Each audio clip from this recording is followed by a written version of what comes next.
was going to just add to that. Now, with us knowing officers and your dad being, you know, a veteran officer, and I know that they have this code amongst themselves, whatever it is, you know, to keep whatever it is that they do with their officer's code or blue code.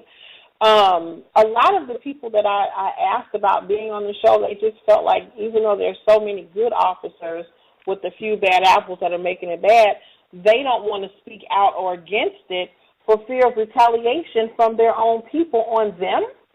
And that's the problem. And that's part of the problem that I think is so ridiculous.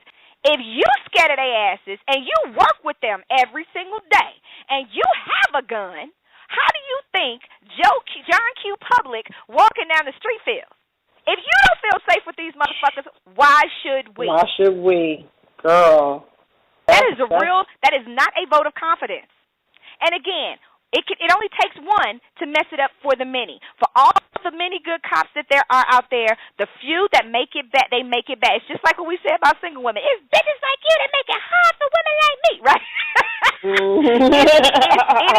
It's idiots like, you know, the ones that do these things that make it hard for the ones that are coming to try to do their job.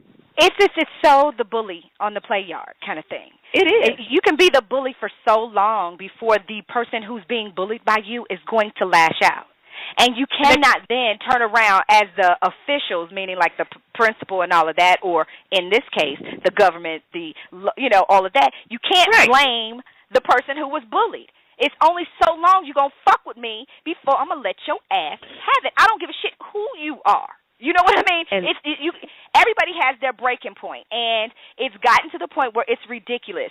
And we can segue over into the Ferguson thing because I think that's going to take up a lot of time, but I think that one of the things that we need to be conscious of when we're thinking about this Michael Brown situation, or we're thinking about any of these other situations where people have been brutalized at the hands of the police or their rights have been violated at the hands of the police, is that you have to know that in America, historically and currently, there is no premium on the African-American male.